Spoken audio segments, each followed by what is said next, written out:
everyone, welcome back to another video. So today we have a special series that I'm starting. It's called the Fantasy Vlog. So the horse I'm going to be telling you guys about is Fancy. She is an Appaloosa mare. Her registered name is Forbidd'n Fantasy, and she's a horse I've been working with for a little while. And I really wanted to show you guys like the adventure we've been through. Basically, Fancy was a brood mare for a breeding farm, and she was forced to have 8 foals, and I don't think that's very healthy. The 8th one was taken away from her before she could bond with it, so she was really mentally abused, and she was given a second chance when someone at my barn bought her, and she came to Evamar. She was a real mess, apparently. I wasn't there. She's been there for quite a while, and yeah, so I was told that you'd go in to give her feed, and she just jumped the corner of the stall. She was really bad. When I first started working at Evamar, she was not as bad as before, but me and my friend who used to work there, we'd bring her in like a couple times to groom her, but I never really like had a connection with her. At that point, she was able to bring her in. When I started working with her, it was impossible to bring her in. It doesn't help that I have very high energy, so that tends to scare off some of the more skittish horses. But she's been really good. We started training. I started her on Mullen, which is a herb. Fun fact, I actually got all my inspiration from reading the Heartland series, and it was more like kind of like a role model thing at first, but it turned into something I really enjoy doing. And Fancy and I have such a special connection now. Like, I'm so happy that we started doing this and I started working with her, because she's a completely different horse. But as I said, I use Mullen. It's this kind of plant. I'll put up the screen right now. But it's supposed to help with fear and anxiety. I have a herb book. I got that idea too, to start working with Fancy and do that. And I did tea chats with her to calm her down. I did just spent a lot of time grooming her and giving her the TLC she hasn't had for a very long time. And we slowly kind of bonded. We started just with the grooming, and I took her for walks. We started all kinds of stuff, and it was just really fun, and we've done a lot. I have actually only gotten on Fancy once, and that was just when I was doing some mounting block practice with her, because she has had a tendency, when you lead her up to the mounting block, she will spin her hindquarters around to face you. So I was trying to train her out of that, and she had the bareback pad on, because I just like to make things official. She has a bridle, but she doesn't have a saddle. She was actually trained Western at first, but apparently, like, she was ridden English when she came to Evamar.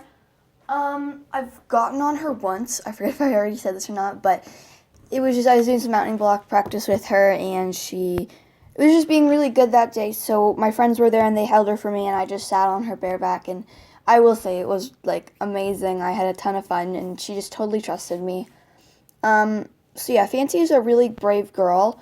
I've started doing some training sessions with her. As I think I said, I usually groom her, like, once a week. Every time I come, I try and take her in for like an hour, half an hour, and I groom her, and then I do some lunging with her, obviously just in walk, because she is lame at the moment, so we can't do much with her, but I've been just doing a lot of lunging and walk, and taking over race poles, and doing bending exercises with her, and she's been really good about it. I'm really proud of her because of that.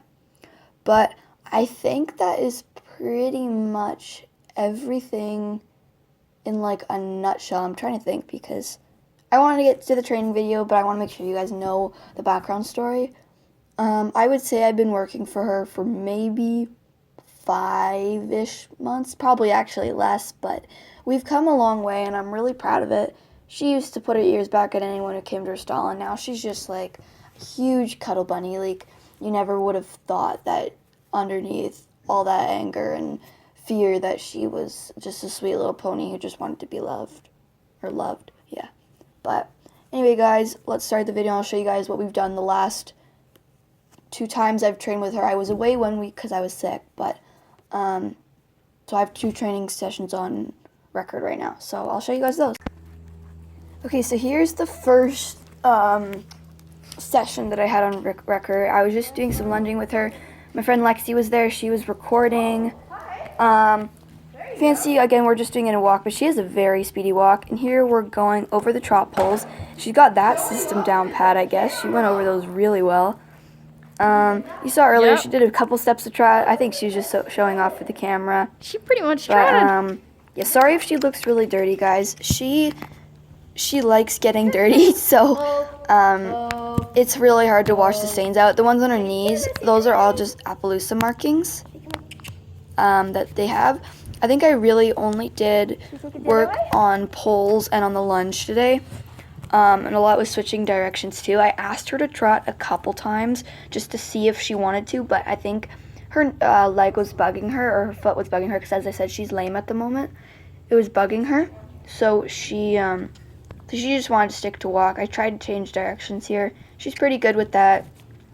Sorry if she looks like she's restraining.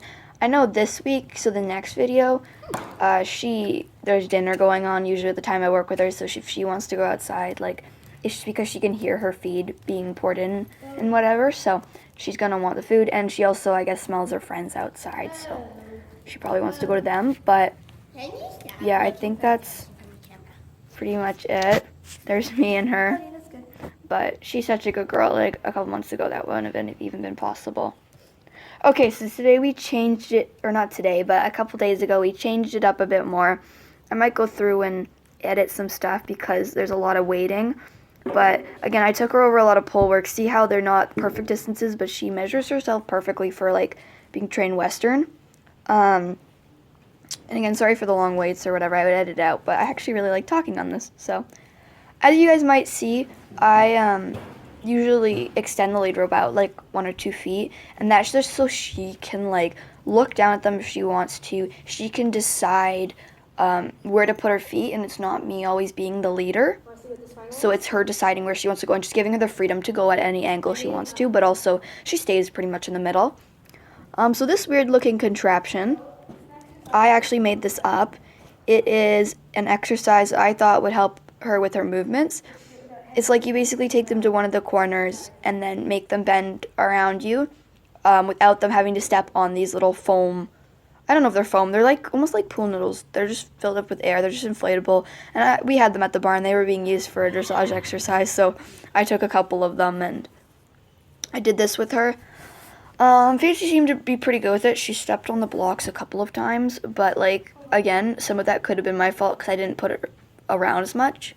And also, if she looks like she's restraining against me, it's probably because I know that the feed was being measured at this exact time, because my friend came and helped me film and whatever after she was done doing the feeding.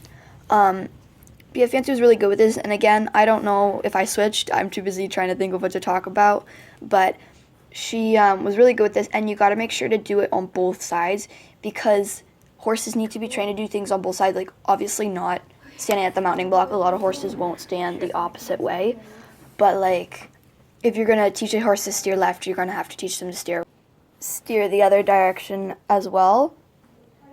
So here, this is my friend. Yeah. She came in for feeding. Her name's Sophia, and she just walked Fancy around for me while I set up the camera angles. I thought I'd put that in. She also wants her food really badly. Fancy's really good with other people. Sophia was just trying some stuff with her while I set up some stuff, and that was really nice. But here we have the raised poles. I did a couple of different contraptions. So as you can see, she knocks over a few. Actually, no, she knocked over all of them here, but it takes her a while, but she eventually understands that to go over the poles and not knock them over, you kind of got to step over them. You guys may see me taking these, like, really high steps over them, or saying, like, up. I do this. I know it sounds silly, but I usually step over them that high to show Fancy that she has to step over them, and I usually say up. Because, like, when she's grazing sometimes, or I'm taking her out of the field and she puts her head down to graze, I usually say, like, up, as well as a tug on her lead rope. So I just want her to associate up with, like, lifting your head up or lifting your feet up. And because as much as, like, as silly as it sounds, horses are really smart, and Fancy is very intelligent. Like, she knows what to do and how to get a tree. She knows how to do all these different things, and she knows how to gain people's trust after everything that's happened to her. So I know that I think it honestly helps me doing that. Right here we're just lengthening out the pole distance because I think it'll be easier for her. And I do want to end on a good note, and I have to put Fancy away soon, I remember, at this point, because I had a lesson after this. So I'm not rushing it or anything. I still had time, but... So Sorry about the terrible camera angle. I'm literally propping the camera up on one of those jump cups. But yes, we tried this, and I believe it went better. Yeah, because Fancy had a bit more distance to pace herself with. I am no professional pole setter-upper or whatever, but she really seems to like going over these, and it stretches her muscles. And I will mention that she has had quite a few, or a couple, massage therapist appointments or whatever. Fancy has, not me. So she is feeling a lot better today, and that's really good. So I'm really happy about how today turned out. Thanks, guys, for watching. I'll see you in the next one.